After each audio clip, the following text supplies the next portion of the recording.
Fonte des glaces. Montée des eaux. Gigantesques vagues destructrices s'approchant des côtes.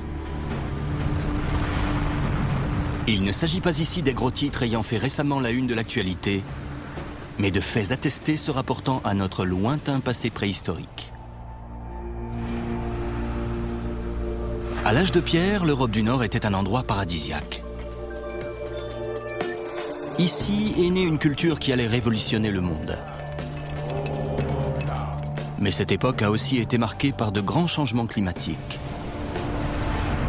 L'élévation du niveau des eaux a modifié le paysage, les mers rognant de plus en plus sur les terres. De tout temps, l'idée d'un monde disparu sous les eaux a été la source de nombreuses légendes. Mais aujourd'hui, des scientifiques redécouvrent cette terre engloutie. Ils reconstituent la vie des hommes qui ont vécu et sont morts ici, dans l'Atlantide de l'âge de pierre.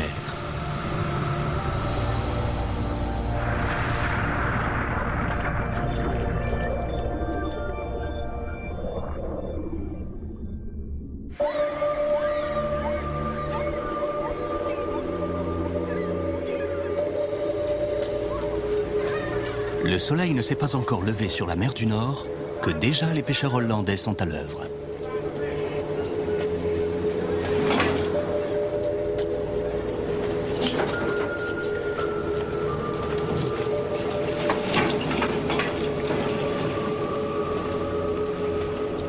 Les chalutiers draguent les fonds marins et capturent toutes sortes de poissons plats dans leurs filets. Mais ils ne remontent pas que du poisson.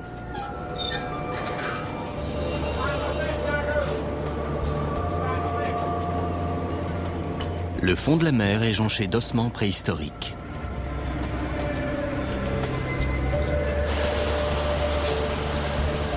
Un homme surveille de près chaque prise. C'est Dick Moll, expert en paléontologie, la science des êtres vivants ayant existé au cours des temps géologiques et qui est fondée sur l'étude des fossiles. Les paléontologues essaient de faire comprendre aux pêcheurs que ces ossements sont très importants. En effet, ils nous permettent d'avoir une idée plus précise de ce à quoi devait ressembler l'environnement il y a des milliers d'années. Chaque fois que les pêcheurs ratissent le fond de la mer, ils sont sûrs de trouver des ossements. Parfois, ce sont des os de baleines ou de dauphins, mais la plupart du temps, ils appartiennent à de grands animaux comme le bison, le rhinocéros ou le mammouth laineux. Ce ne sont pas des mammifères marins, mais des mammifères terrestres. Ce qui prouve bien que jadis, cette zone était occupée par les terres.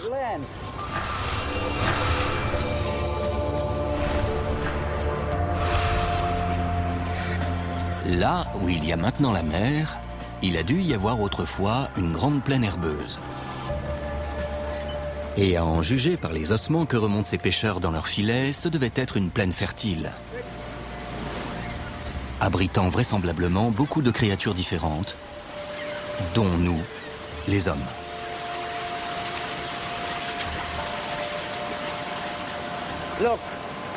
Regardez, voici quelque chose de très intéressant. C'est une partie d'un os de pied d'un bœuf sauvage. Regardez ce trou en haut ici. Ce n'est pas un trou naturel. On dirait qu'il a été fait exprès. Aucun animal sauvage ne fait des trous dans les os comme ça. C'est sûrement un homme qui l'a fait.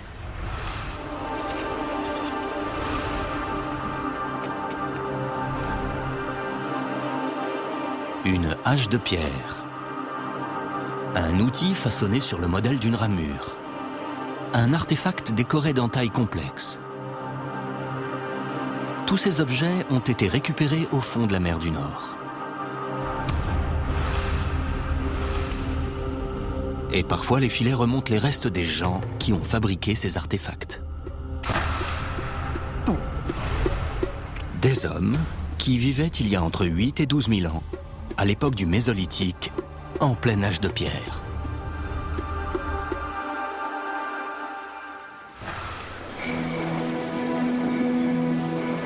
De toute évidence, des Européens peuplaient ces lieux alors que c'était encore la terre ferme. Mais pourquoi? Qu'est-ce qui les avait poussés à venir ici? Jusque récemment, il était impossible de répondre à ce genre de questions. L'idée d'un monde perdu sous la mer était pure spéculation.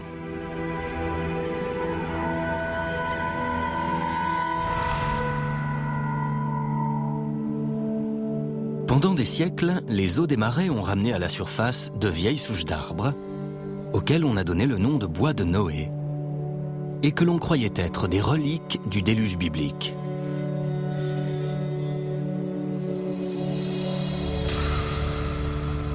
Il s'agissait en réalité de vestiges d'une grande forêt qui couvrait autrefois le bassin de la mer du Nord. Le géologue anglais Clement Reid a été le premier à se rendre compte de cela. En 1913, il établit une carte sur laquelle l'Angleterre apparaît non pas comme une île, mais rattachée au reste de l'Europe. Cependant, tout reposait sur des hypothèses. Personne ne savait vraiment à quoi ressemblait ce monde englouti. Et comment aurait-on pu le savoir puisqu'il était sous la mer?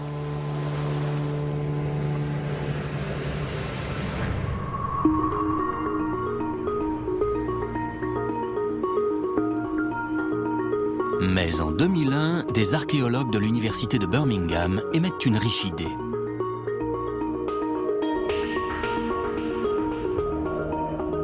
Ils proposent de se tourner vers une autre source d'information. Et quelle source? Pour tenter d'en apprendre davantage sur le fond de la mer du Nord. Le boom des années 1970 a attiré des compagnies minières qui se sont implantées dans la région et ont commencé à explorer les fonds marins en quête de gisements de pétrole. Grâce à la technologie sismique, elles pouvaient déterminer la composition des sédiments à grande profondeur et, à partir de ces données, décider de l'emplacement de nouveaux sites de forage.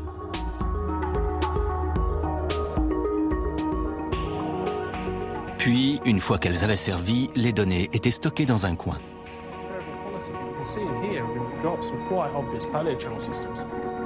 C'est alors que Vince Gaffney et ses collègues tentent de les emprunter en s'adressant au bureau d'études PGS. Il faut être lucide. Si vous frappez à la porte d'une grande compagnie pétrolière et que vous leur demandez d'avoir accès à des données d'une valeur de plusieurs millions de dollars pour explorer une région sous-marine dont ils n'ont jamais entendu parler, il y a de fortes chances qu'ils se montrent circonspects. Néanmoins, PGS a accepté de nous fournir les données de 6000 km² sur lesquelles nous avons travaillé sans relâche. Et il nous a fallu relativement peu de temps pour voir apparaître sur les écrans de nos ordinateurs les images des premières rivières paléolithiques. Celles-là même qui coulaient il y a 8000 ans.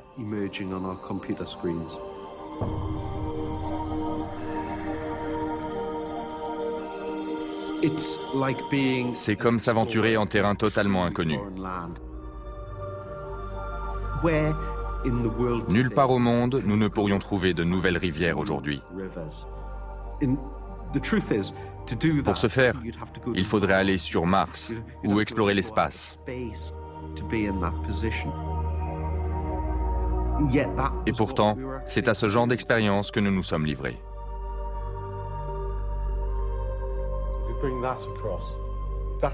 Vince Gaffney et son collègue Simon Fitch s'emploient à convertir les données sismiques en images de synthèse tridimensionnelles. Et apparaît alors, sous le sable et le limon du fond marin, un paysage composé de collines, de rivières et de vallées.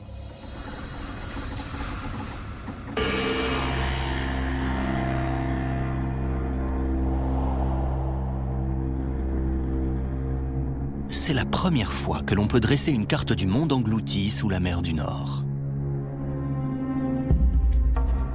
En abaissant le niveau de la mer de presque 100 mètres, on voit émerger une vaste étendue, de la taille de la Californie, entre la Grande-Bretagne et l'Europe. Cette étendue porte désormais le nom de Doggerland, en référence au Dogger Bank, le banc de sable situé à une vingtaine de mètres sous la mer du Nord. Au début de nos travaux, la plus grande partie du Doggerland était terra incognita. Et à la fin, c'était un nouveau pays d'Europe.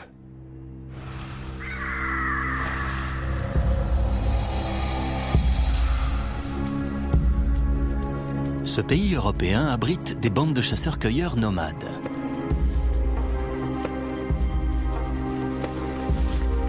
À cette époque, le Mésolithique, il n'y a pas encore d'élevage. Les populations du Mésolithique vivent en petits groupes de familles et campent dans les forêts. Elles se déplacent en fonction des migrations des animaux.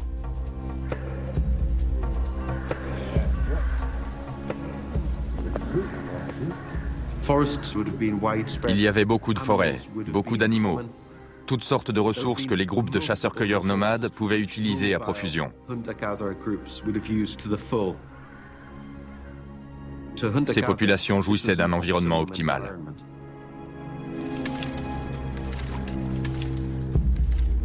Les Européens du Mésolithique sont parfois présentés comme des gens rustres, n'ayant d'autres préoccupations que leurs moyens de subsistance. Mais en vérité, les archéologues ne savent pas grand-chose sur eux, car on a très peu de traces de cette époque.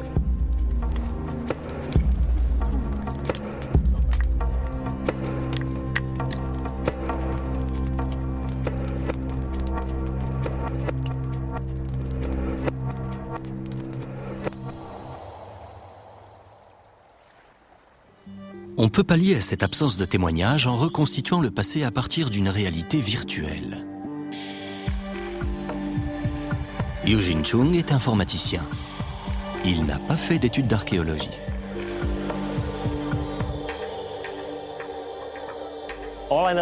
Tout ce que je savais de l'archéologie, je le tenais des aventuriers de l'Arche perdue. Alors autant dire que je n'y connaissais rien du tout. Mais dès que je m'y suis mis, ça m'a bien plu.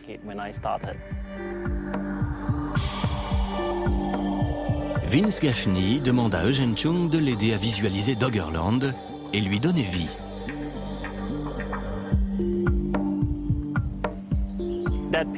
Ce paysage est vieux de 10 000 ans. Il est enfoui sous la mer du Nord et personne n'y a accès. Donc la seule façon de le visualiser, c'est de le recréer par ordinateur. En s'appuyant sur les récentes découvertes archéologiques et en utilisant des logiciels de jeu, Chung parvient à mettre au point une simulation virtuelle du Doggerland tel qu'il devait être à l'ère du Mésolithique.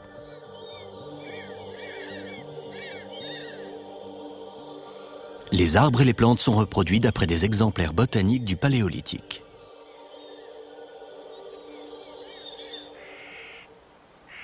Mais Chung ne veut pas se contenter d'admirer le paysage. Il veut aussi comprendre l'interaction entre les populations et leur environnement à cette lointaine époque. Et pour cela, il faut abolir les frontières entre le réel et le virtuel.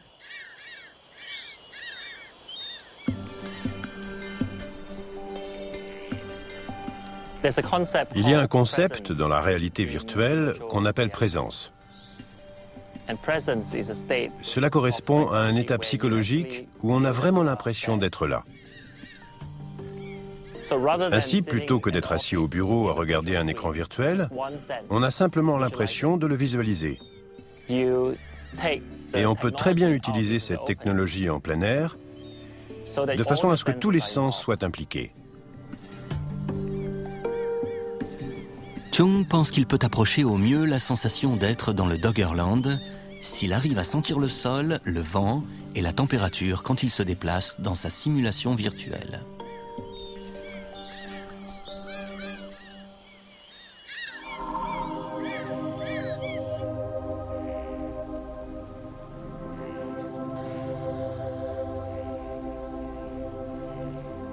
Dans le monde réel, on ne voit rien. Mais sur mon écran, on voit un feu de camp virtuel. Le feu brûle, il y a des flammes et de la fumée. Donc tout ce qui est virtuel est mêlé au monde réel. Mais j'ai poussé plus loin la technologie en créant un homme du Mésolithique. Le voici. Il s'appelle Stig. Et comme de toute évidence, il a besoin de compagnie, je lui amène une femme. Elle s'appelle Abla. On va les rapprocher tous les deux du feu pour qu'ils aient bien chaud. Après avoir créé Stig et Abla, Chung place ces deux personnages dans son Doggerland virtuel et observe comment ils se comportent.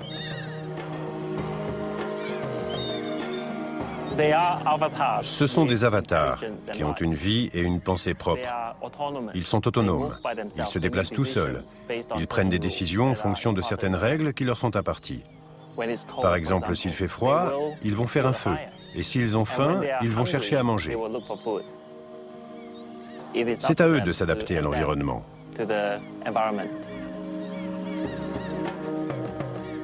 Mais il y a un scénario auquel ils n'arrivent pas à s'adapter. Lorsque Chung fait monter le niveau des eaux, la Terre est inondée. Stig et Abla ne peuvent plus trouver suffisamment de nourriture. Et ils finissent par se laisser mourir. Il y a 10 000 ans, les populations du Doggerland ont été confrontées exactement au même problème. Le niveau des eaux a monté et le paysage s'est modifié. Est-ce qu'elles aussi ont cessé de lutter et péri, comme le prévoit l'ordinateur? Ou bien ont-elles trouvé un moyen de survivre?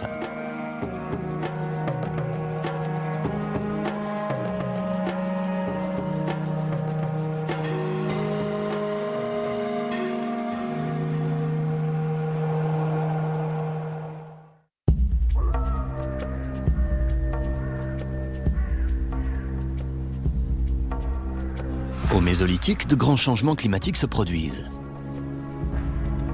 La planète se réchauffe. Le niveau de la mer monte.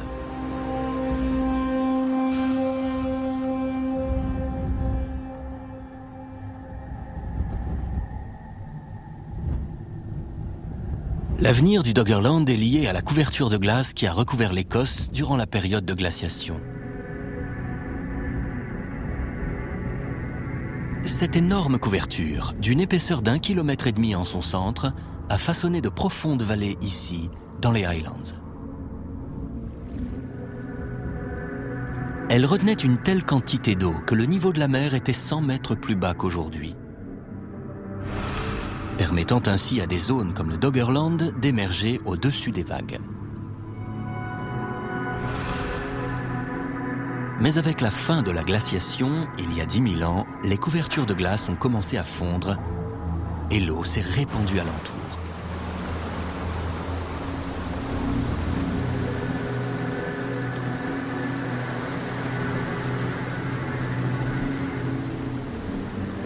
La puissance de cette eau va créer d'immenses systèmes fluviaux.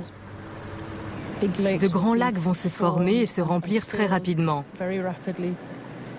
Et pour finir, l'eau qui était jusque-là retenue sous forme de glace va être relâchée dans les océans.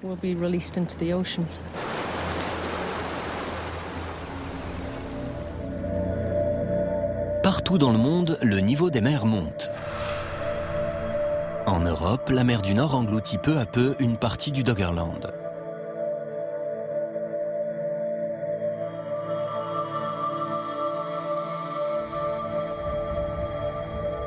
Chose plus grave, dans le même temps, la Terre est en mouvement. Pendant des milliers d'années, le poids de la glace a fait baisser la croûte terrestre. Mais maintenant que la glace fond, la Terre commence à retrouver son niveau normal. Les Highlands d'Écosse s'élèvent, tandis qu'au sud, tout s'affaisse, y compris le Doggerland. Non seulement le niveau de la mer s'élève rapidement, mais la terre s'enfonce, ce qui fait que le niveau de la mer s'élève d'autant plus. Les conséquences sont spectaculaires.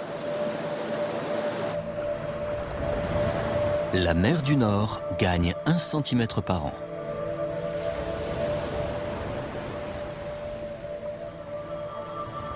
Cela ne paraît pas énorme, mais quand on pense qu'à l'heure actuelle, le niveau de la mer s'élève d'1 millimètre par an, cela correspond à 10 fois plus. et il suffit de quelques décennies pour que l'effet se fasse sentir.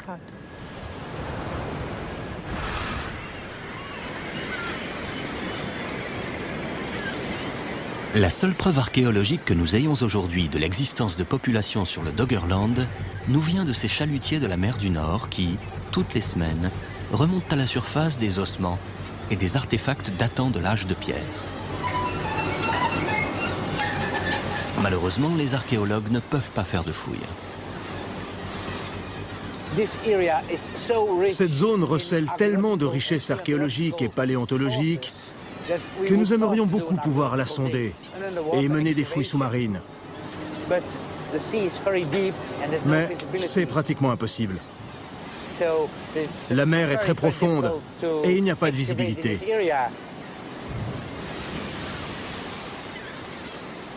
Il existe cependant une autre solution. Les archéologues pensent que la mer Baltique, au sud de la Scandinavie, est si proche de la mer du Nord que les populations qui s'y sont développées devaient avoir le même genre de vie que celle du Doggerland.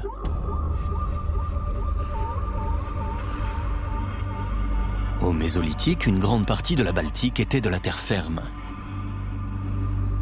Mais ici, les eaux sont plus claires et moins profondes, donc plus faciles à fouiller.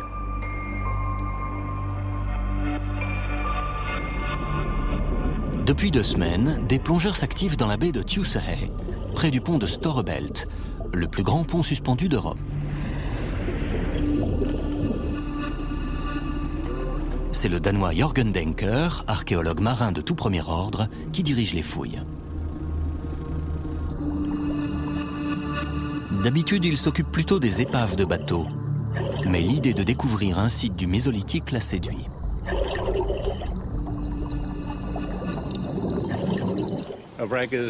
Une épave, cela fait 15 à 30 mètres de long et 9 mètres de large. Point. Vous savez exactement où il faut fouiller. Tandis qu'avec ce puzzle du Mésolithique, il faut beaucoup de temps pour découvrir l'emplacement des différentes activités sur le site, l'endroit où se trouvaient les lieux de sacrifice ou les habitations. Les sites mésolithiques peuvent s'étendre sur près de 3 km². Et pour l'instant, l'équipe de Dencker a tout juste fouillé 0,5% de cette surface. Autant dire qu'il leur reste des années de travail avant d'arriver à reconstituer ce puzzle. J'ai beau travailler depuis 33 ans sur des sites immergés de l'âge de pierre, je suis toujours stupéfait quand je trouve quelque chose de nouveau. C'est fantastique.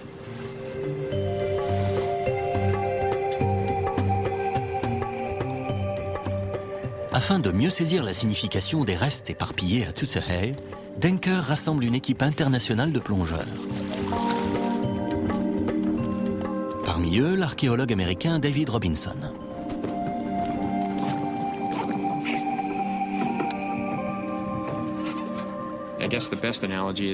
La meilleure comparaison que l'on puisse faire, c'est avec une scène de crime, où les enquêteurs cherchent à reconstituer les événements en fonction de l'emplacement des différents indices. Et nous, en tant qu'archéologues, nous fonctionnons de la même façon pour tenter de reconstituer le mode de vie des gens qui vivaient ici.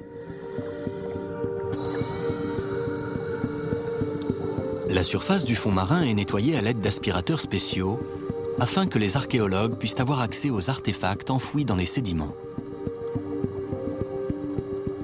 Des pièces faites de bois ou d'os, qui résisteraient peut-être des centaines d'années sur Terre, se sont conservées pendant des milliers d'années sous l'eau, enfermées dans la boue épaisse de la Baltique.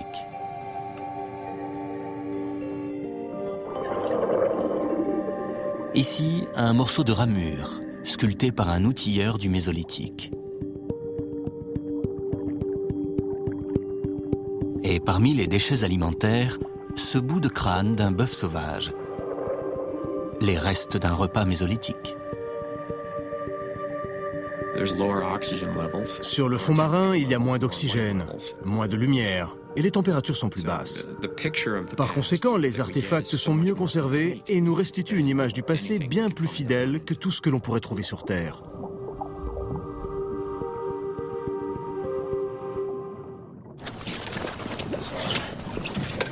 On a récupéré un crâne, un morceau de crâne d'animal, quelques os et des silex, des outils en pierre, des arêtes de poisson, des graines. Incroyable. Tout ce que les plongeurs remontent est passé au tamis, puis analysé par Jürgen Denker et ses coéquipiers.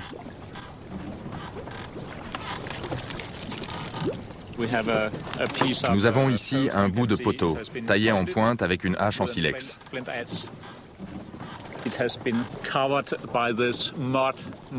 S'il est encore en si bon état aujourd'hui, après 7, 8 ou 9 000 ans, c'est parce qu'il était recouvert de ce sédiment boueux et anaérobie.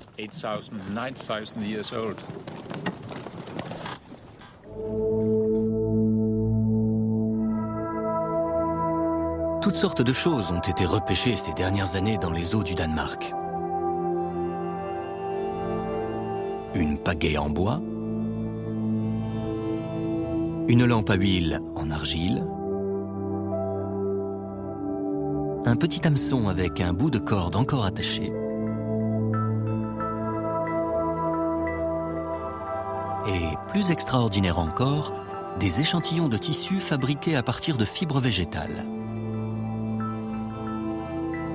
Ces textiles, parmi les plus anciens que l'on ait trouvés en Europe, n'auraient jamais pu se conserver aussi longtemps sur Terre.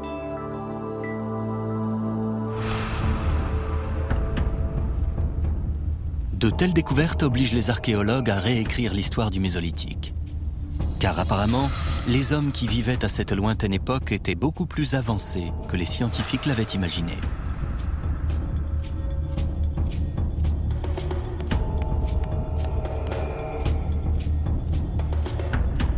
Mais pendant tout ce temps-là, le niveau des mers continue de monter et la côte se rapproche, menaçant l'existence même du Doggerland.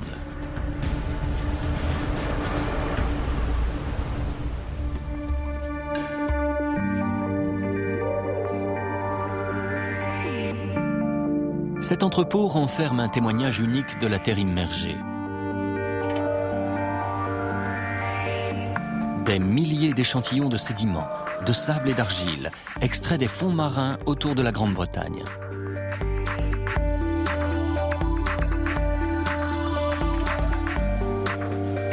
Et parmi ceux-ci, un échantillon du secteur sud de la mer du Nord, dans ce qui faisait jadis partie du Doggerland.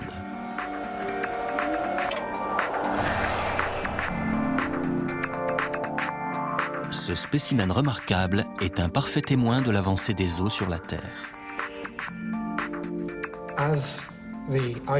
Partout dans le monde, la fonte de la couverture de glace s'accompagne d'une montée des eaux. Et nous en avons la preuve ici. Cette zone sombre se trouve au-dessus du niveau de la mer. Mais elle n'y est pas restée longtemps parce qu'en fait, cette argile grise correspond au moment où la mer monte et commence à submerger de petits bras de rivière. C'est peut-être un jour d'orage. Tout d'abord, c'est juste une vague qui entre, mais pour finir, au fur et à mesure que la mer monte, c'est toute une zone qui est couverte par les boues. Elle s'étend jusque-là, en haut. Et on voit même qu'il y a de petits coquillages incrustés. On sait donc que la côte est arrivée sur le site. Il existe un lac au nord du Doggerland que les archéologues appellent le Outer Silver Pit. Ce lac apparaît sur les cartes que Vince Gaffney a élaborées à partir des études faites par l'industrie pétrolière sur les fonds marins. L'Outer Silver Pit était le cœur du Doggerland. C'était là que l'on pouvait trouver l'essentiel des ressources, c'est-à-dire de l'eau douce, du poisson et toutes sortes de choses. Un endroit parfait pour se rassembler et vivre quand on est chasseur-cueilleur. Ceci étant, nous avons de bonnes raisons de penser qu'il n'en a pas toujours été ainsi. Avec la montée progressive des eaux de la mer du Nord, le lac se transforme en estuaire à fort courant.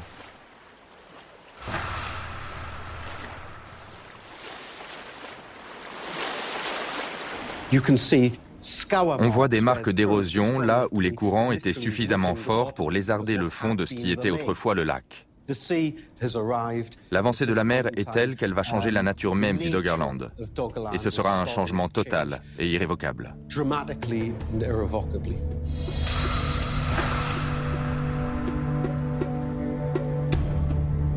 Les populations de l'âge de pierre du Doggerland voient leur monde bouleversé.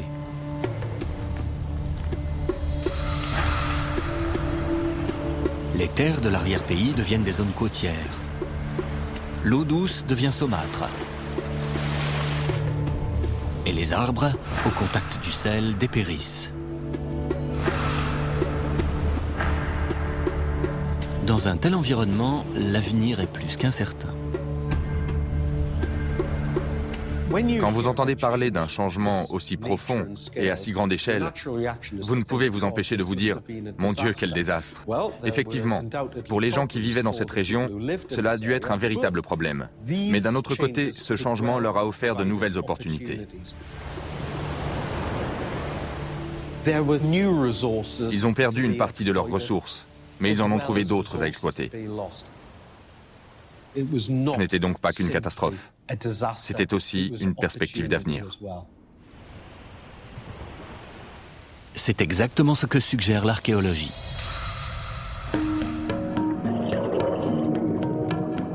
Les récentes découvertes dans les eaux du Danemark montrent que les populations du Mésolithique ne se sont pas retirées à l'intérieur des terres, mais qu'elles sont restées près des anciennes côtes.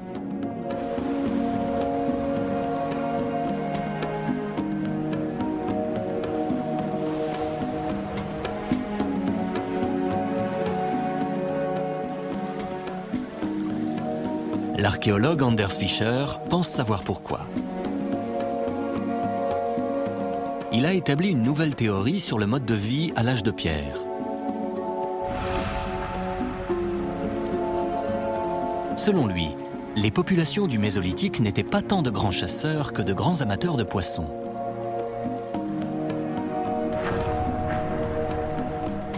Si en dépit de la montée des eaux, ils ont choisi de vivre près du rivage, dans les bras de rivières ou les estuaires, c'est parce qu'ils y trouvaient de la nourriture à profusion.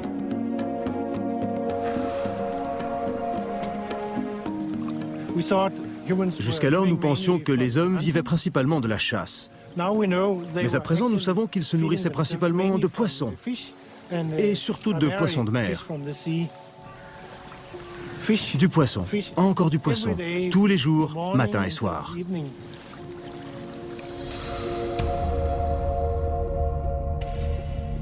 En analysant la teneur en carbone et en azote des ossements du Mésolithique, il est possible de savoir ce que ces gens mangeaient et à quel point ils dépendaient des ressources de la mer.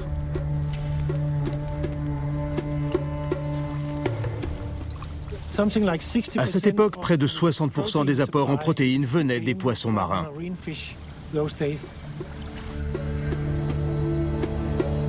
On est loin de l'idée préconçue de l'homme préhistorique dépendant de la chasse pour survivre.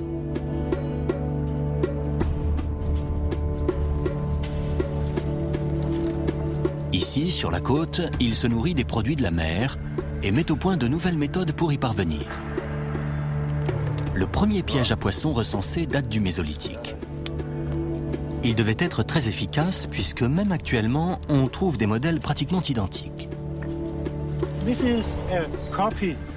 Voici une reproduction d'un piège utilisé pour pêcher le long des côtes. Comme vous pouvez le voir, il est en forme d'entonnoir. Le poisson s'y engouffre et va jusqu'au fond, où il se retrouve coincé.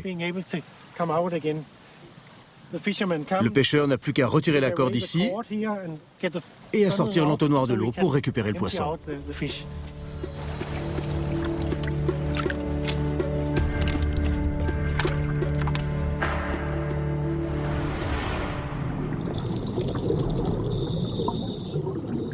L'archéologue marin Jörgen Denker a découvert récemment un vrai piège à poissons du Mésolithique sur le site de Tjutsehay. Bien qu'en mauvais état, l'objet est tout à fait identifiable. Il a été brisé par les vagues au Mésolithique. Quand nous l'avons trouvé, il était éclaté en plusieurs morceaux. Il a été tordu dans ce sens, comme ça, et détruit. Par conséquent, ce que l'on voit aujourd'hui, c'est juste les branches qui affleurent sur le fond de la mer.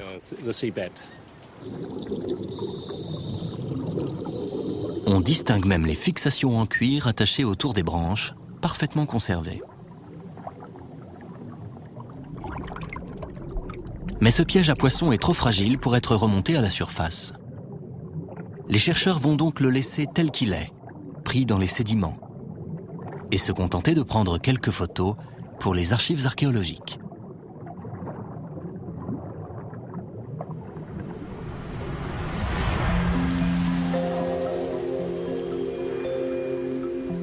On voit donc se dessiner une toute autre image du Mésolithique. Désormais, ce n'est plus la chasse qui prime, mais la pêche. Et les hommes cherchent à habiter près du rivage. Chaque nouvel artefact arraché au sédiment permet de mieux comprendre ce mode de vie côtier.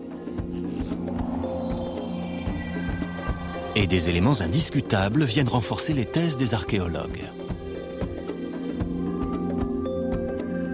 De nombreuses populations indigènes de par le monde ont adopté le même mode de vie côtier.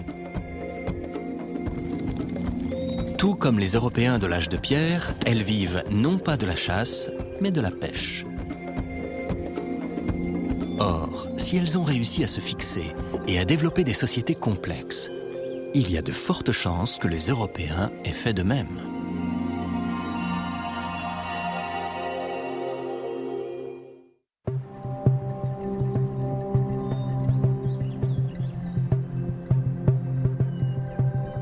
La côte ouest de l'Amérique du Nord n'a rien à voir avec l'Europe de l'âge de pierre.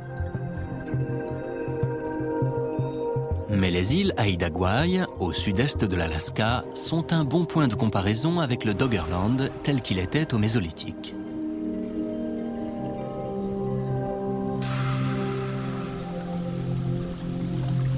Le paysage harmonieux est fait de côtes et de collines, entrecoupées de larges bras de mer. Le mode de vie traditionnel s'apparente également à celui du Doggerland.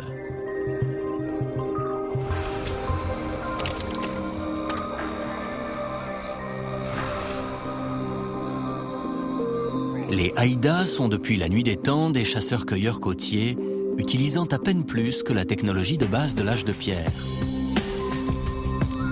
Et pourtant, ils ont été les artisans d'une culture de clans et de chefs qui était à la fois riche, importante et sophistiquée.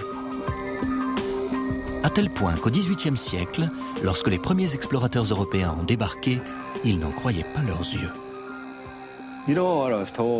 On m'a raconté que les Européens sont arrivés ici en bateau à voile. Ils ont longuement regardé les gens en train d'aller et venir autour de ces grandes maisons avec des poteaux totémiques plantés tout du long. Et ils se sont dit, impossible que ce soit eux qui aient fait ça. Ils ne voulaient pas croire que ces hommes étaient capables de réaliser ce genre de choses. C'est tout de même insensé, non ?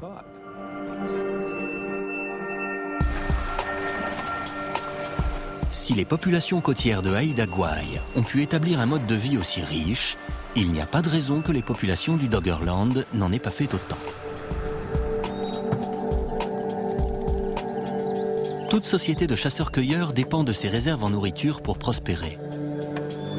Et par chance, la nourriture a toujours été abondante dans les eaux autour de Haida-Gwaii.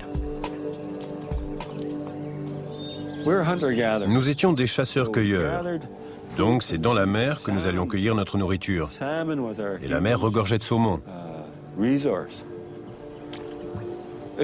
C'est le saumon qui nous a permis de nous fixer quelque part. Nous n'avions pas besoin de chercher par monts et par vaux de quoi subvenir à nos besoins.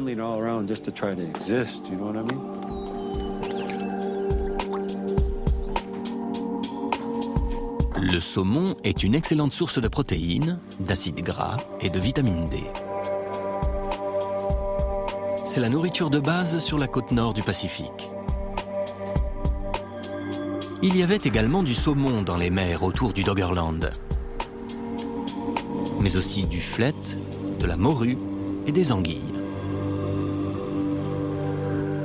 Les populations côtières du Mésolithique avaient un régime alimentaire très sain.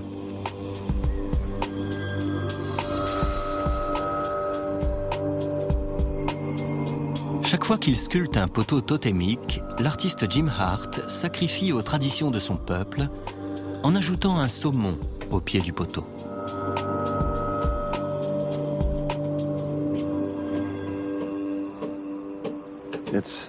Le saumon, c'est la base de toute notre existence, le fondement de notre culture.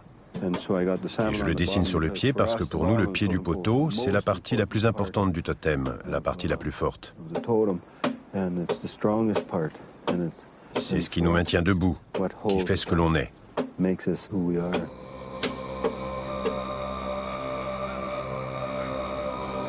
Les poteaux totémiques font partie de la vie Haïda.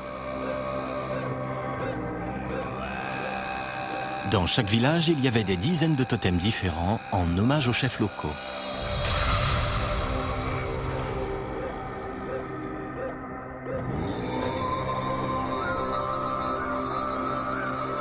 Seule une société bien nourrie pouvait se permettre un tel luxe.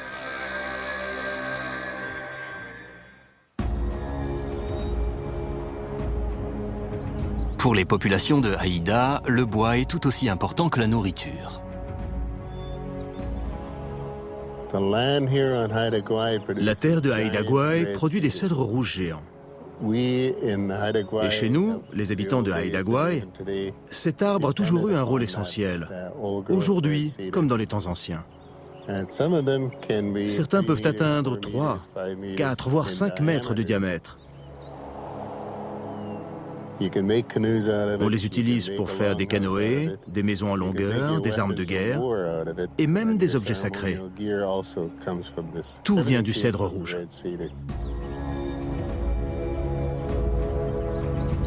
On découvre dans la forêt une autre trace significative du passé.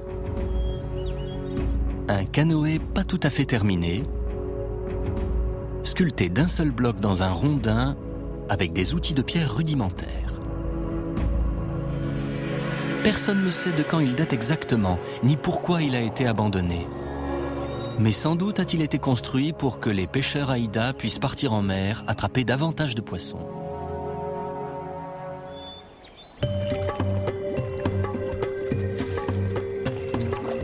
À 7000 km de là, au Danemark, les fouilles sous-marines de Tutsehei se poursuivent.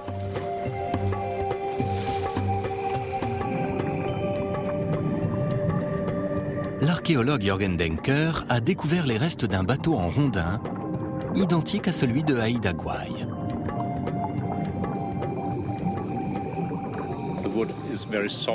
Le bois est très tendre et il a été aplati. La plupart des plongeurs pourraient passer à côté sans se douter qu'il s'agit d'une partie d'un bateau en rondin. Après avoir analysé ce fragment, Denker pense que ce bateau, sculpté avec une grande précision, devait mesurer près de 10 mètres de long.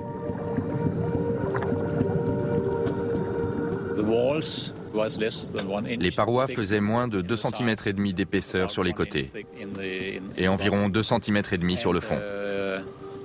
Tout cela entièrement taillé à la hache.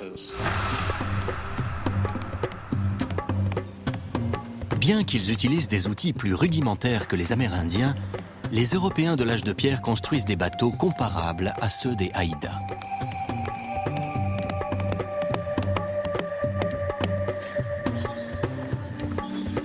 Et avec ces bateaux, ils sont à même d'attraper plus de poissons et donc de nourrir plus de gens.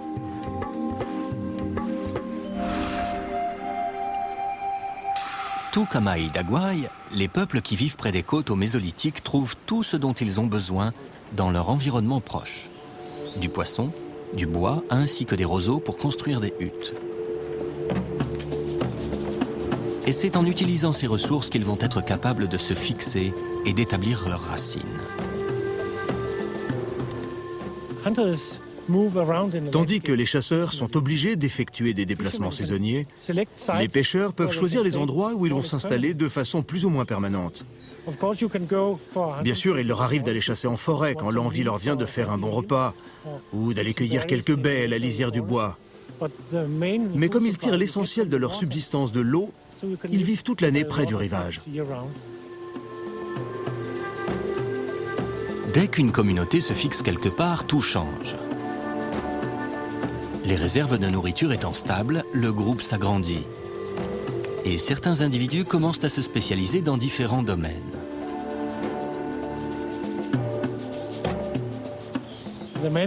Celui qui est doué pour fabriquer des outils en silex consacre une grande partie de son temps à cette activité. Celui qui est bon chasseur se spécialise dans la chasse au cerf. Et ceux qui ont le coup de main pour ramasser le poisson s'adonnent à la pêche.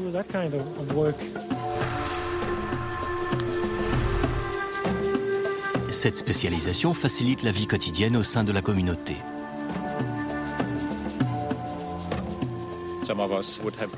Certains d'entre eux devaient aller chasser dans la forêt et revenaient avec un chevreuil ou un cerf sur l'épaule. D'autres, sans doute, partaient pêcher et ramenaient du flet ou du saumon. D'autres encore allaient ramasser des huîtres.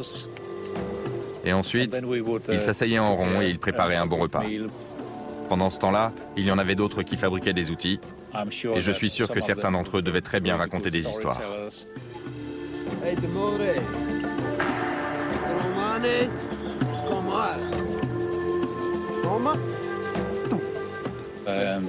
Autrement dit, ils s'amusaient bien. À vous entendre, c'était le paradis. Je le crois, oui. Absolument.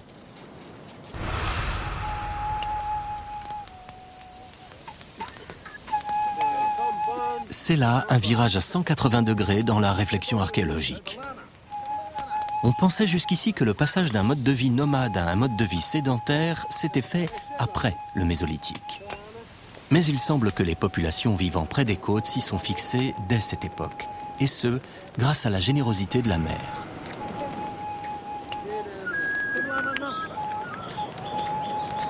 Aussi surprenant que cela puisse paraître, c'est dans les ordures que l'on trouve la trace de ce nouveau mode de vie.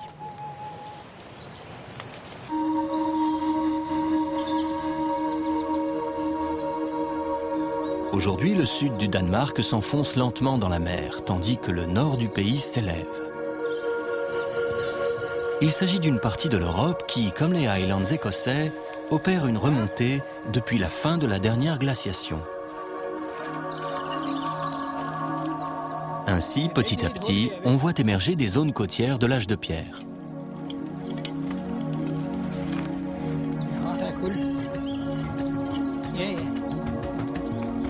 Ici, à Havneux, l'archéologue Søren Andersen a découvert un immense tas d'ordures, un dépotoir de déchets de coquillages amoncelés pendant des siècles.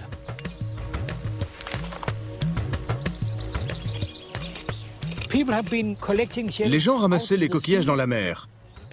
Ils les ramenaient sur le site, les mangeaient et ensuite ils les jetaient au loin. Imaginez que vous fassiez cela des milliers ou des millions de fois. Vous ne tarderez pas à voir se former un amas de déchets de plus en plus large et de plus en plus haut.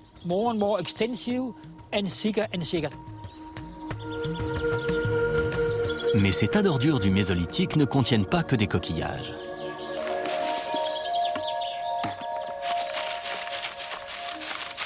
Les archéologues y ont découvert des outils en silex, des ossements d'animaux et même du charbon de bois. Tous les débris de la vie quotidienne à cette époque. Apparemment, ces tas d'ordures n'étaient donc pas que des dépotoirs. C'était aussi l'endroit où l'on se rassemblait, où l'on préparait à manger et où l'on discutait. Les gens étaient assis autour, ils mangeaient, parlaient, discutaient de tout et de rien. Vous avez entendu parler de cette tribu là-bas où... j'ai aperçu il n'y a pas si longtemps un nouveau troupeau de cerfs rouges dans les bois, ou je ne sais pas quoi encore. Les choses de la vie, quoi.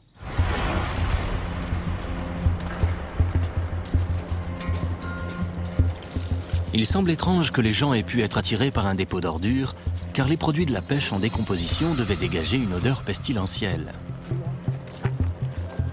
Mais de toute évidence, les tas d'ordures jouaient un rôle important au Mésolithique. On en a retrouvé un peu partout en Europe du Nord et le schéma est pratiquement chaque fois le même. Ce qui est au départ un entassement de coquillages devient un site d'activité sociale, communautaire et même rituelle.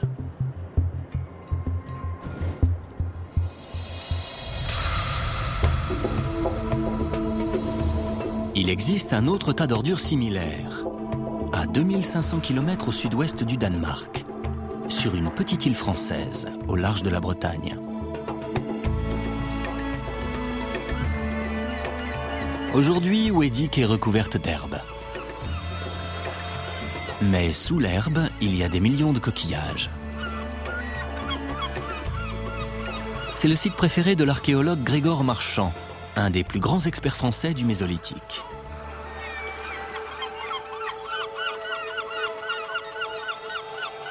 Alors pendant longtemps, le Mésolithique a eu mauvaise réputation, tout simplement parce que les réalisations matérielles étaient finalement de peu d'ampleur et les vestiges archéologiques étaient relativement limités. Or, à mesure que progressent les fouilles et les prospections, on se rend compte en fait de l'extraordinaire adaptation de ces peuples à leur environnement. Et notamment dans un environnement marin comme celui-ci. Alors par exemple, les coquillages servant à la fois d'outils, mais servant également de nourriture. Et puis le milieu marin plus généralement intervenant dans l'idéologie de ces populations.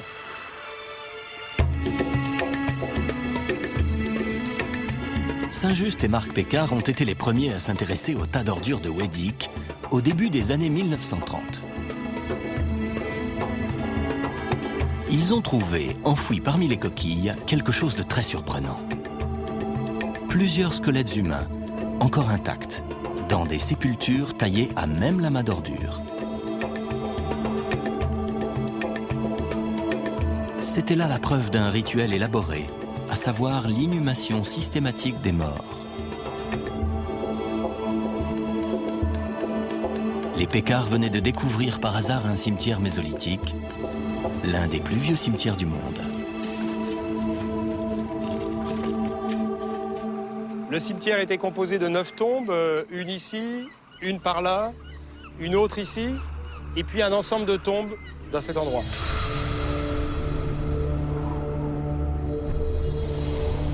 Chaque tombe était particulière, mais néanmoins, il y avait un rituel commun dans toute sépulture.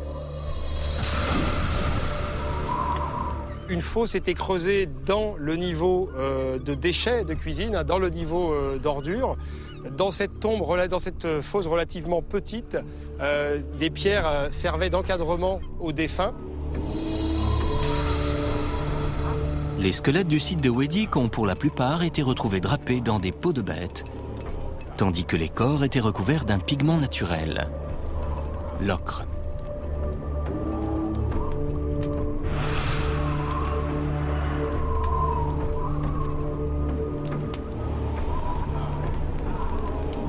Les sépultures étaient ensuite recouvertes de blocs de pierre.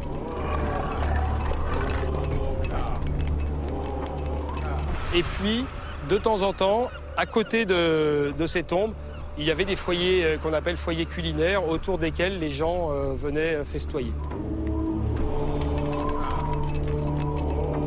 Est-ce que c'était pour accompagner le mort dans l'au-delà, ou est-ce que c'était régulièrement pour fêter l'anniversaire de cette mort? On n'en sait trop rien.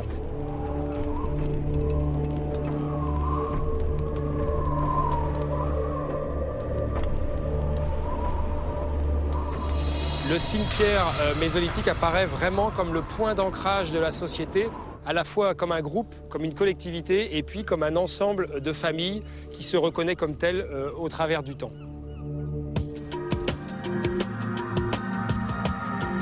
Située au large de la Bretagne, à 30 km de Ouédic, se trouve la petite île de Téviec, où les Pécard ont découvert une autre décharge.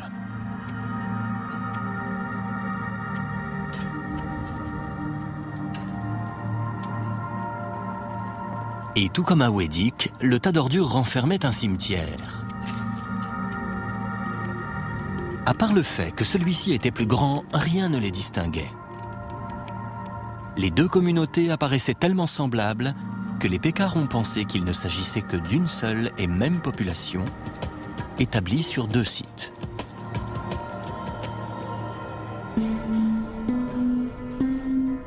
Mais l'archéologue Rick Schulting a retravaillé sur ces témoignages.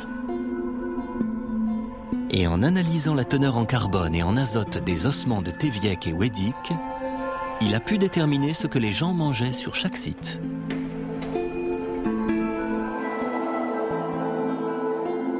En fait, les deux groupes se nourrissaient principalement des produits de la mer. Mais bizarrement, il y avait de subtiles différences dans leur régime alimentaire. Bien que voisins, ils ne mangeaient pas la même chose.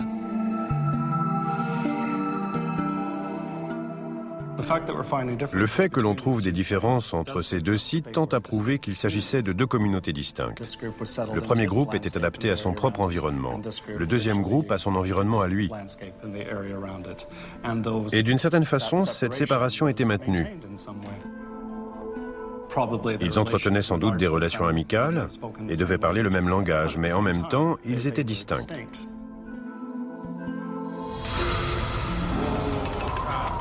Ici, sur la côte nord-ouest de l'Europe mésolithique, les populations se construisent une nouvelle identité.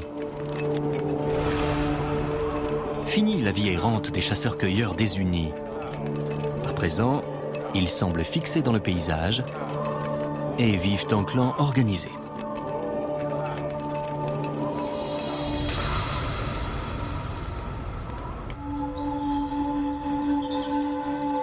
Retour à Avnø, au Danemark, où les chercheurs ont eux aussi trouvé des ossements humains dans les tas d'ordures. Mais ici, au lieu d'être dans des tombes superficielles, ils sont éparpillés sur le sommet du site. Søren Andersen pense que les gens qui vivaient là utilisaient les tas d'ordures comme marqueurs de territoire. Ces grands amas de coquilles blanches devaient être très impressionnants dans le paysage.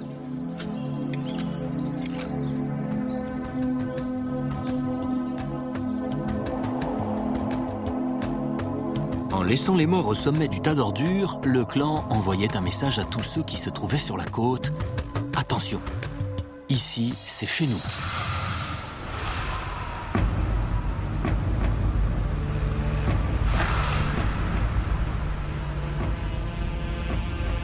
Ils couchaient leurs ancêtres sur des sortes de lits en bois, puis ils déposaient le corps du défunt sur une plateforme et ils le laissaient là.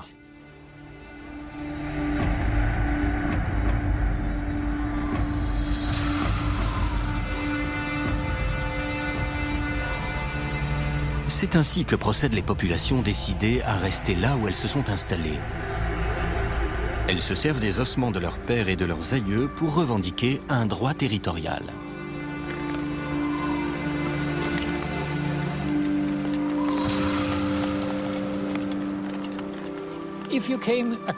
Pour celui qui voudrait s'aventurer au-delà de cette plateforme, le message est clair. Ici repose un ancêtre d'une autre tribu. Vous ne pouvez pas passer. C'est interdit.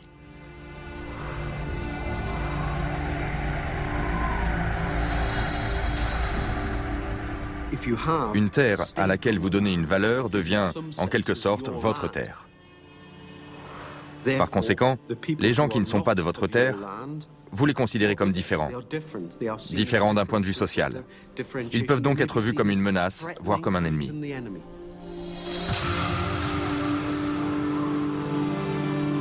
Mais les mises en garde ne sont pas toujours respectées. Au Mésolithique, vivre sur la côte n'est pas sans danger.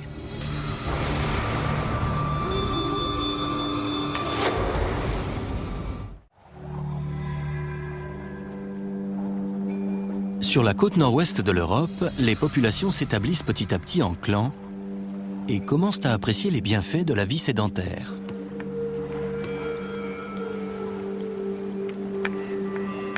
Grâce à ce nouveau mode de vie, les communautés s'agrandissent, les gens travaillent de manière plus efficace et produisent plus de nourriture.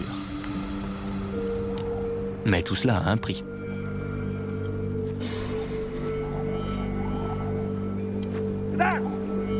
Jamais auparavant, elles n'ont été autant liées à un lieu.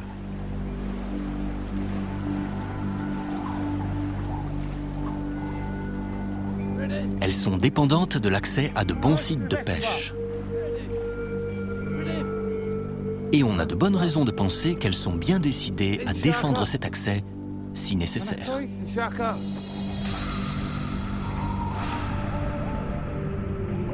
Sur la petite île française de Téviec, il y a un cimetière mésolithique.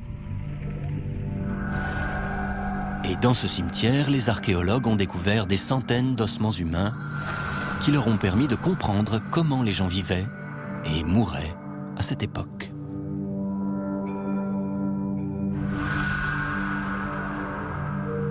Un des os les plus intéressants de Téviec, c'est cette vertèbre, avec une pointe de flèche fichée dedans. Une telle blessure a dû provoquer une importante hémorragie et entraîner une mort rapide.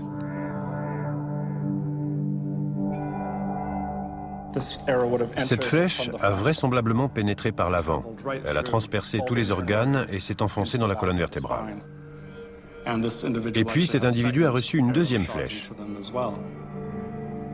Et le fait qu'il y ait deux projectiles suggère, c'est une preuve assez mince certes, mais on peut en déduire qu'il devait y avoir sur le terrain plus de 2 personnes réglant un différend. D'où cette idée qu'il s'agit d'un conflit entre deux groupes.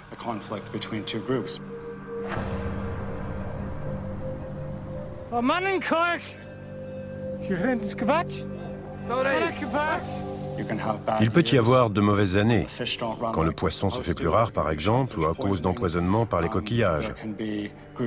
Ou si d'autres groupes viennent frapper à la porte parce qu'ils ont connu des temps difficiles là où ils vivaient. Parfois les gens arrivent à se sortir de ces mauvaises passes. Et parfois ça casse.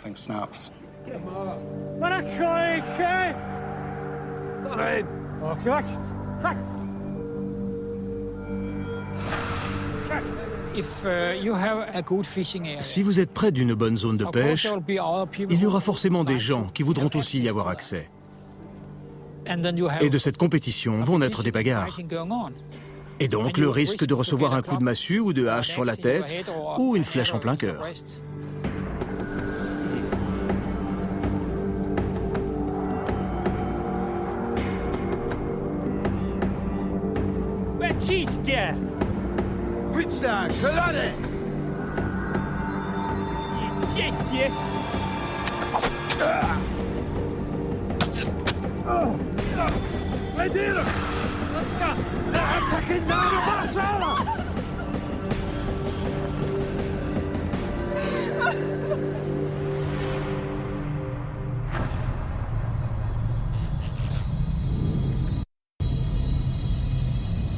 À en juger d'après les restes humains, ce genre de conflit devait se produire souvent sur la côte.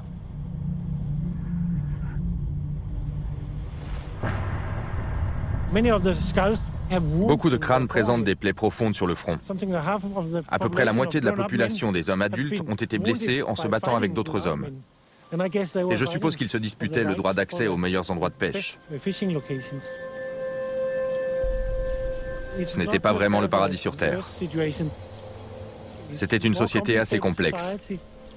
Ils avaient de la nourriture à profusion, ils étaient relativement civilisés, mais ils étaient aussi assez violents. Toute violence n'était cependant pas mortelle. Un grand nombre de crânes ayant reçu des coups de gourdin ou de hache montrent des signes de cicatrisation. Comment interpréter cela? Est-ce le résultat de massacres bâclés ou bien autre chose? Quelle qu'ait été la raison pour laquelle ces gens se battaient, ce n'était pas obligatoirement un combat à mort. Quand vous frappiez quelqu'un avec une telle force que le coup allait lui enfoncer une partie du crâne, il y avait de fortes chances pour qu'il se retrouve immobilisé ou KO, ou commotionné. Donc à ce moment-là, si vous vouliez le tuer, vous aviez tout loisir de le faire. Mais si l'on a retrouvé autant de crânes avec des blessures cicatrisées, c'est que les combattants ne devaient pas chercher à se tuer. Alors, quel était le but? On peut peut-être trouver un semblant de réponse en Amazonie, où dans les années 1960, des anthropologues ont commencé à s'intéresser aux Indiens Yanomami. Ils ont observé de jeunes gens qui se livraient à des duels ritualisés assez violents. Or, c'était une façon de résoudre les conflits entre tribus sans aller jusqu'à la guerre.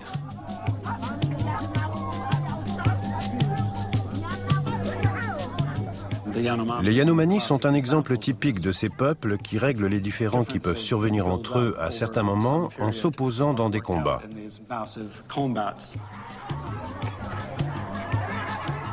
Le but recherché n'est pas de tuer l'adversaire, mais de le neutraliser. Et c'est une façon de résoudre le conflit.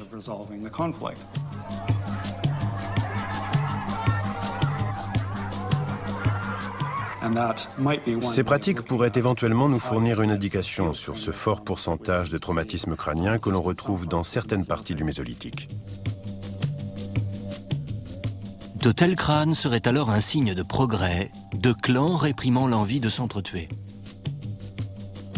L'ordre public à la mode mésolithique.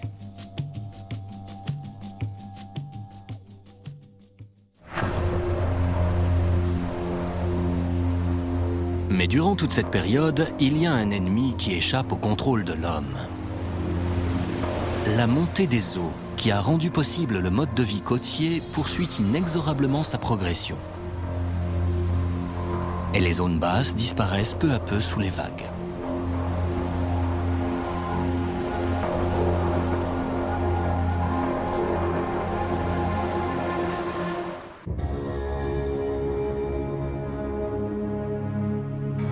Les histoires sur les grandes inondations de l'ancien temps sont souvent considérées comme des légendes. Mais elles partent toutes de l'idée qu'à un certain moment, dans le lointain passé, un terrible déluge s'est abattu sur le monde.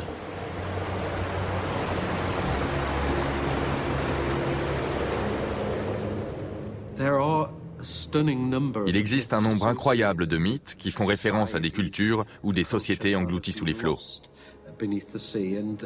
Et il semble que ce soit universel. Ce jour-là jaillirent toutes les sources du grand abîme et les écluses du ciel s'ouvrirent. La crue des eaux sur la terre dura 150 jours. Il n'y a pas que le déluge de Noé. On trouve des mythes similaires en Scandinavie ou bien en Asie du Sud-Est. Des régions qui ont perdu des terres à peu près à cette époque.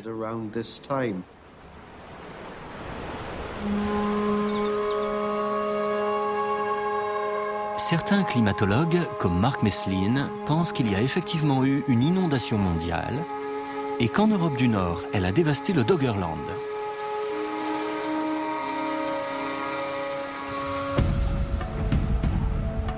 Les populations du Mésolithique vivent depuis plusieurs générations sur cette basse plaine. Mais à présent, un terrible danger venu de l'autre bout du monde menace leur existence.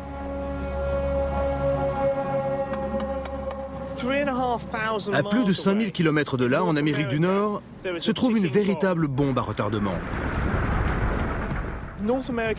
La couverture de glace nord-américaine fond lentement depuis des milliers d'années. Mais cette eau glaciaire est retenue prisonnière. Tandis que les glaciers reculent, la route des eaux dans l'océan Atlantique est bloquée dans la baie d'Hudson par un énorme bouchon de glace. Ne pouvant aller nulle part, l'eau se concentre dans un lac, baptisé lac Agassiz. Ce lac est absolument gigantesque, à peu près de la taille de tous les grands lacs que nous avons aujourd'hui en Amérique du Nord, mis bout à bout. Et la profondeur de ce lac ne cesse d'augmenter, à cause de cet énorme bouchon de glace qui empêche l'eau de s'échapper. Le niveau du lac continue de s'élever jusqu'à ce que, il y a 8500 ans, l'inévitable se produise. Tout à coup, le bouchon de glace a sauté. D'une part parce qu'il fondait, et d'autre part parce qu'il a été écrasé par le poids de l'eau retenue dans le lac Agassiz.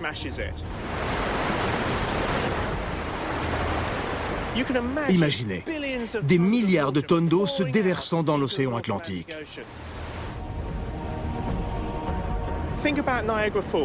Cela représente à peu près 20 fois le volume d'eau des chutes du Niagara. Ce devait être sacrément impressionnant à voir.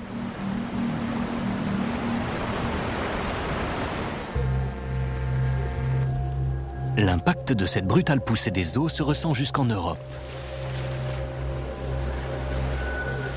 Le niveau de la mer du Nord s'élève d'1 mètre en 10 ans. Une progression 100 fois plus rapide qu'actuellement. Les populations du Doggerland, qui étaient soumises à une montée des eaux très lente et progressive, ont vu soudain le niveau de la mer monter de plus en plus vite. À tel point qu'en l'espace d'une génération, une grande superficie de terre a disparu sous les eaux.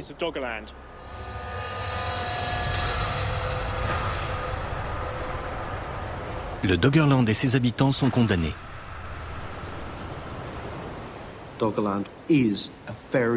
Le Doggerland étant une basse plaine très étendue, la moindre élévation du niveau de la mer peut avoir de graves conséquences. 5 ou 10 cm de plus, et ce sont des kilomètres de terre qui sont touchés.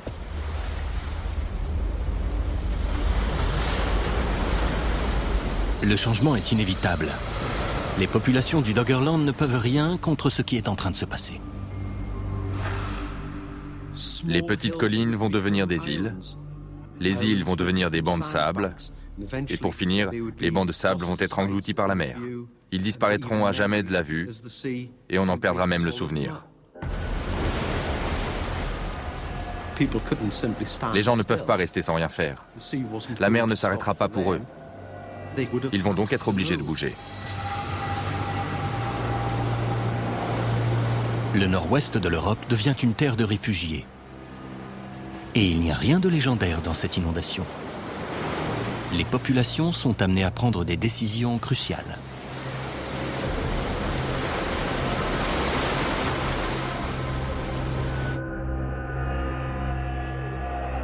Leur terre étant menacée, elles peuvent se replier vers la Grande-Bretagne ou le continent européen.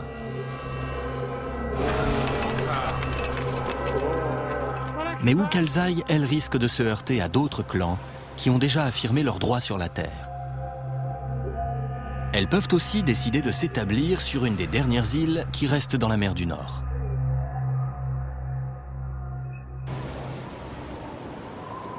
Mais tôt ou tard, ces îles disparaîtront à leur tour.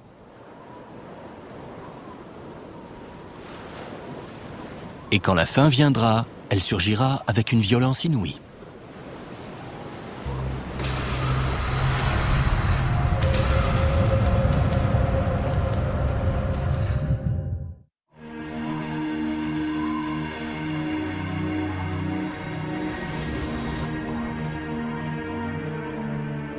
Les Shetland constituent l'archipel le plus septentrional des îles britanniques. Entourées de tous côtés par la mer du Nord, ces îles ont un relief peu marqué en altitude, tout comme le Doggerland au Mésolithique.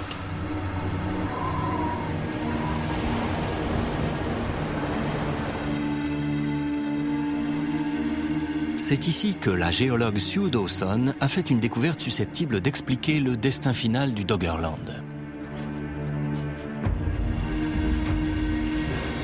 Façonnée par un torrent, cette ravine contient de la tourbe qui s'est déposée là depuis des millénaires.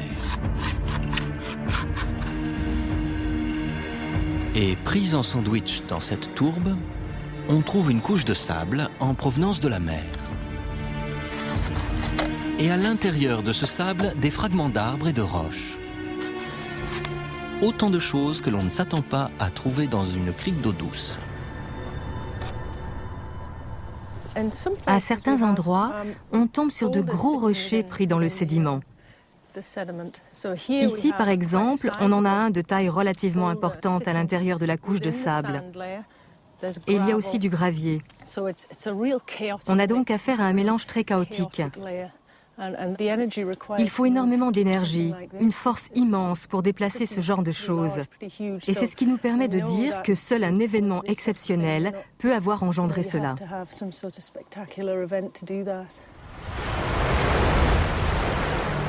La seule chose qui puisse avoir provoqué un tel soulèvement, c'est un tsunami.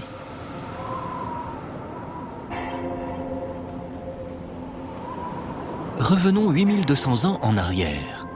À cette époque, le Doggerland est déjà en grande partie immergé, mais il y a de petites îles dans la mer du Nord qui sont encore habitables. Soudain, un tremblement de terre a lieu au large des côtes norvégiennes. Et une immense zone de la plaque continentale s'effondre.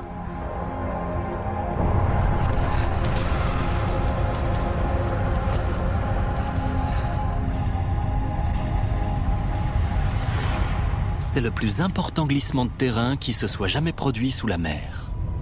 Il déclenche toute une série de vagues de tsunamis, progressant à la vitesse d'un avion.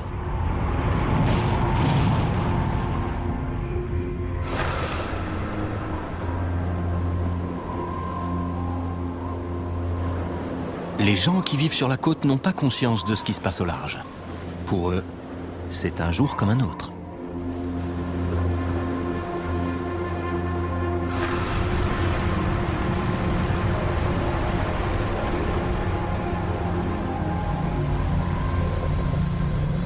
Le tsunami frappe la Norvège, puis les Shetland, puis le territoire écossais.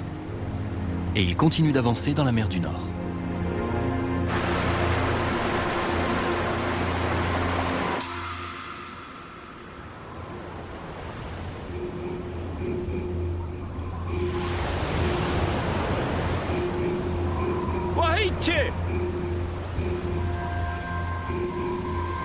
Le signe avant-coureur d'un tsunami est trompeur. L'eau commence par se retirer avant que la vague n'arrive, laissant le fond de la mer à découvert.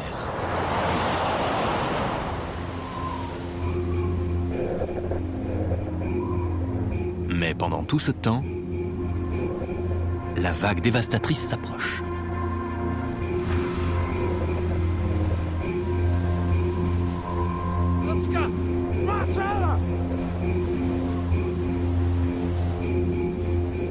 Quand vous voyez l'eau arriver sur vous, vous avez le réflexe de courir vous réfugier à l'intérieur des terres. Mais c'est déjà trop tard. Vous ne pouvez pas rivaliser avec une vague de tsunami. Elle se déplace bien trop vite.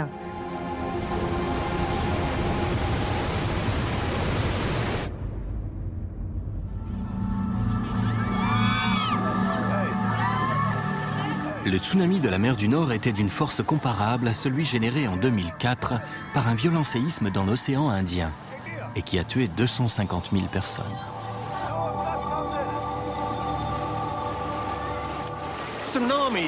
Les tsunamis sont terriblement destructeurs.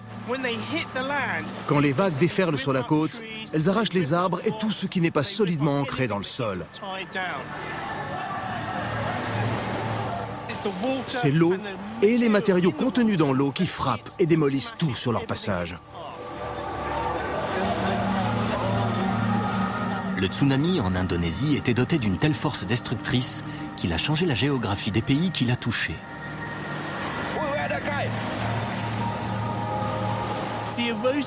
La capacité érosive des vagues de tsunami est si grande que les côtes changent complètement de forme. Non seulement elle décharge des matériaux, mais lorsque la mer se retire, elle commence à ronger et aspirer le sédiment qui était à cet endroit. Et c'est ce qui a dû se passer au Doggerland. Si les gens y étaient revenus, en admettant qu'ils aient survécu, ils ne l'auraient pas reconnu. Une bonne partie du Doggerland devait avoir été retournée par le tsunami et redéposée ailleurs. Il ne devait pas rester grand-chose du Doggerland. Le tsunami marque la fin du Doggerland. Les derniers vestiges disparaissent et la Grande-Bretagne devient une île, séparée depuis ce moment-là du reste de l'Europe.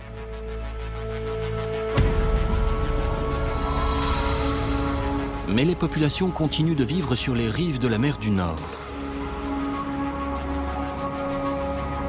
Le mode de vie côtier est trop bien établi pour être balayé par une vague. Il faudra une force beaucoup plus puissante encore pour en venir à bout.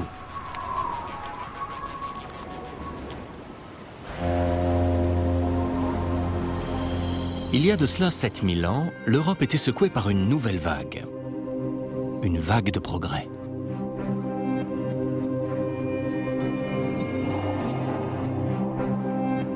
Les menhirs de Karnak constituent l'une des merveilles du monde préhistorique. Ces pierres levées, qui datent de 2000 ans avant Stonehenge, font partie des plus anciens vestiges d'Europe. Quand on visite ces alignements, on ne peut être qu'impressionné par l'importance d'un tel ouvrage qui s'étend sur des kilomètres et qui implique le débitage de milliers de tonnes de granit. Personne ne sait comment ces pierres ont été amenées là, ni pourquoi elles ont été disposées en longues lignes droites.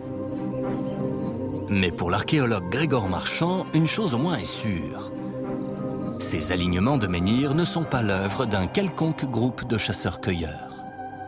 Nous sommes littéralement dans un projet architectural global qui implique des centaines de milliers d'heures de travail, qui implique des plans, qui implique une idéologie commune, qui n'a pas grand-chose à voir avec l'organisation sociale des chasseurs-cueilleurs, qui est forcément une organisation sociale bâtie sur des sociétés agro-pastorales. L'agriculture apparaît en tant que mode de vie au Moyen-Orient. Elle gagne l'Europe, puis se répand sur le continent, et atteint les côtes du Nord-Ouest il y a environ 7000 ans.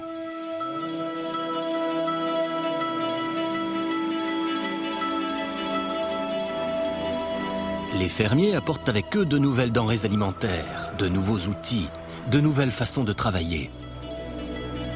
Les menhirs de Karnak témoignent de leur sophistication. Mais qu'advient-il des chasseurs-cueilleurs déjà installés en Europe? Même si le Doggerland a disparu, il y a encore des communautés de pêcheurs sur la côte de la mer du Nord. Mais elles semblent incapables de résister à la progression de l'agriculture.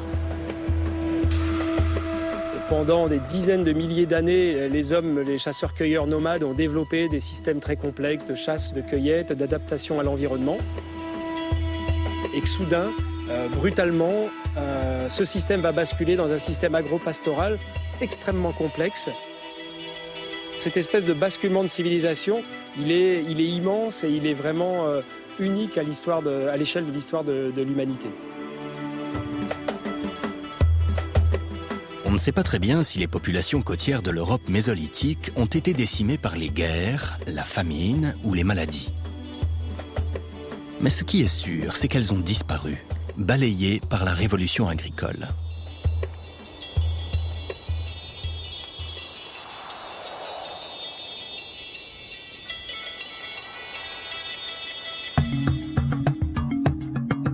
C'est ce que l'on observe en France sur la côte atlantique. Mais vu de la côte baltique du Danemark, les choses ne se présentent pas du tout de la même façon. Ici, chasseurs-cueilleurs et fermiers font bon ménage. Les communautés côtières de Scandinavie, qui vivent de la pêche, semblent trop bien établies pour être menacées par l'avancée de l'agriculture.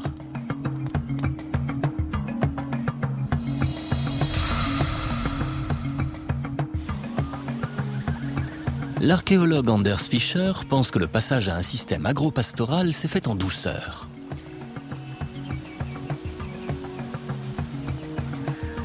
Alors que nous avons peu de témoignages de conflits entre les deux parties, il y a de bonnes raisons de croire qu'elles se sont mutuellement influencées sans avoir recours à la force. Quand les pêcheurs qui vivent près de la Baltique entrent en contact avec les fermiers venus d'Europe, ils commencent à faire des échanges.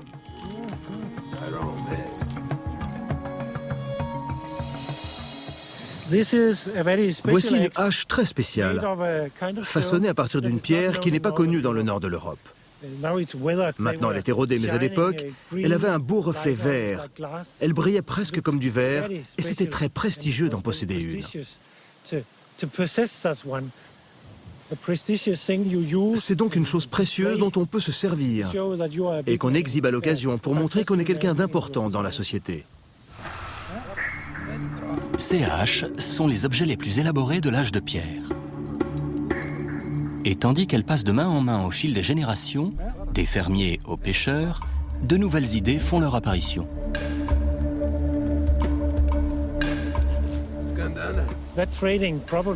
Ce commerce a probablement changé les sociétés basées sur la pêche, en faisant prendre conscience aux gens qu'il existait d'autres modes de vie.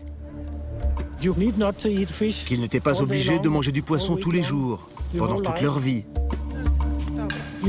Qu'ils pouvaient aussi manger du fromage, du pain et boire de la bière. Je pense que c'est comme cela que l'agriculture a été apportée en Scandinavie.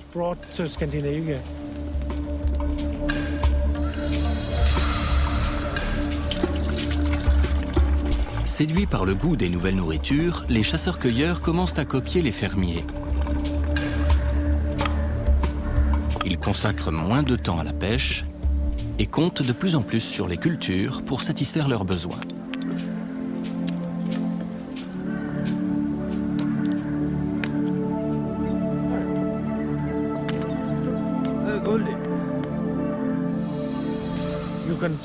L'agriculture permet de nourrir un plus grand nombre de gens. Elle permet d'accroître la population de la communauté, donc d'élargir le groupe. Et à partir de là, il n'y a pas de retour en arrière possible.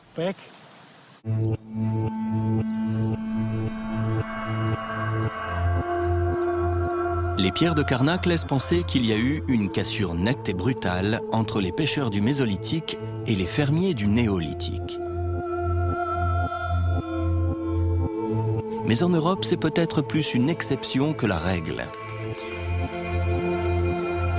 Il n'est pas impossible que les deux populations se soient mêlées.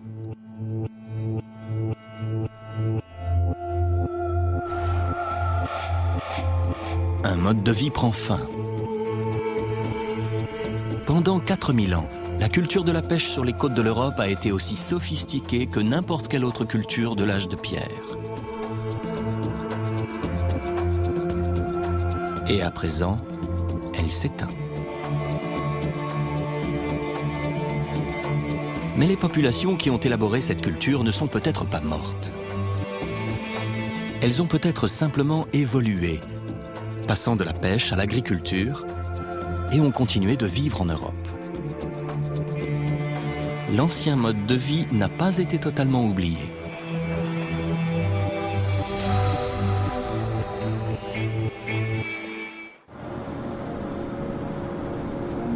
Le week-end est fini et les chalutiers hollandais retournent en mer du Nord.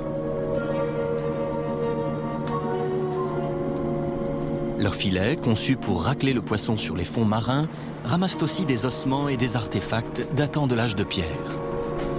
Des débris abandonnés par les populations qui vivaient sur le Doggerland au Mésolithique.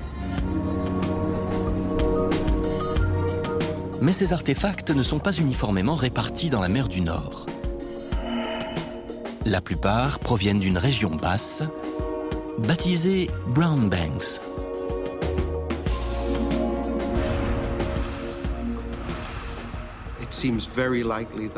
Il semble très probable qu'il y ait eu un site mésolithique dans cette région. Mais ce qui est particulièrement intéressant, c'est la découverte de haches néolithiques. Ces haches du nouvel âge de pierre ont été fabriquées au moins 1 millier d'années après le départ des populations du Doggerland.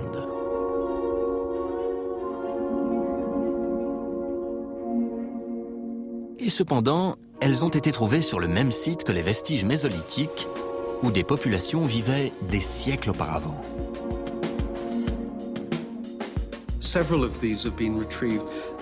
On en a récupéré plusieurs dans les Brown Banks. Et on suppose qu'elles ne sont pas tombées d'un bateau par accident.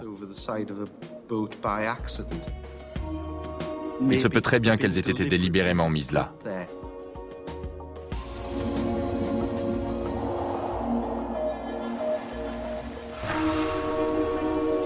Certains archéologues pensent que ces haches étaient utilisées pour marquer l'emplacement d'anciennes colonies, qu'elles étaient placées dans la mer lors d'un rituel de mémoire.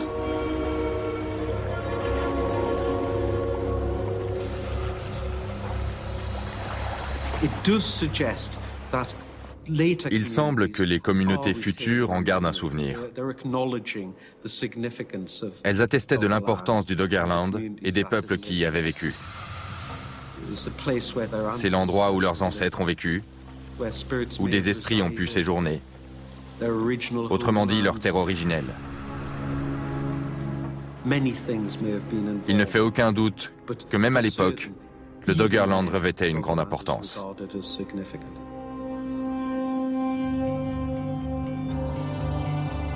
La véritable histoire du Doggerland, telle qu'elle nous est révélée, oblige à réécrire un important chapitre de l'histoire de l'humanité. Autrefois, on voyait le Mésolithique comme une période sombre de la préhistoire, peuplée de chasseurs-cueilleurs simples d'esprit. Mais il apparaît aujourd'hui que ces hommes étaient beaucoup plus ingénieux et créatifs qu'on ne l'avait imaginé. Ils ont en fait été les pionniers d'un nouveau mode de vie côtier.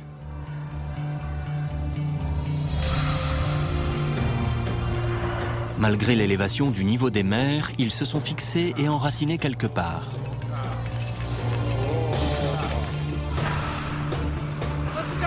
Et on s'est souvenu d'eux longtemps après qu'ils aient disparu.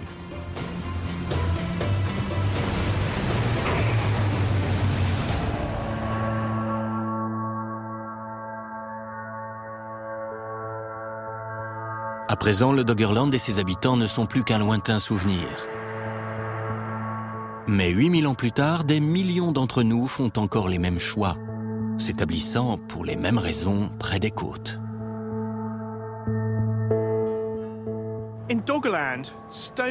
Au Mésolithique, les gens se sont fixés sur les côtes du Doggerland pour avoir accès aux ressources de la mer. Ils pêchaient et communiquaient avec d'autres groupes de la région. Et c'est là la clé de voûte de toute société humaine. Parmi les plus grandes villes du monde, que ce soit Londres, New York, Shanghai, Tokyo ou Hong Kong, elles sont toutes près des côtes. Parce que c'est dans les ports que les échanges se font. Donc nous fonctionnons sur le même schéma que le Doggerland, mais à plus grande échelle.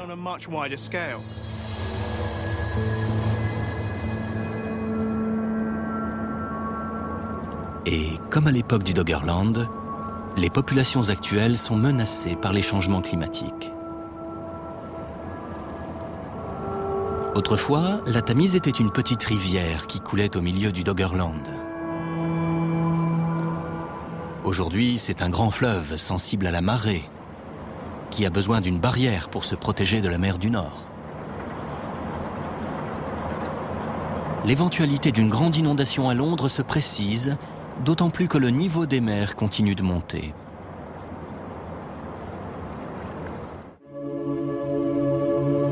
Partout dans le monde, c'est la même chose. Un quart de la population humaine vit à moins de 80 km de la mer.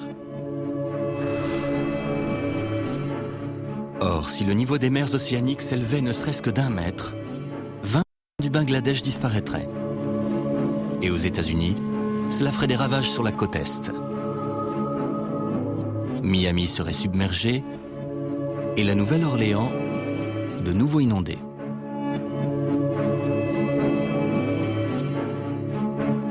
Mais les populations de l'Europe de l'âge de pierre ont affronté de tels changements climatiques.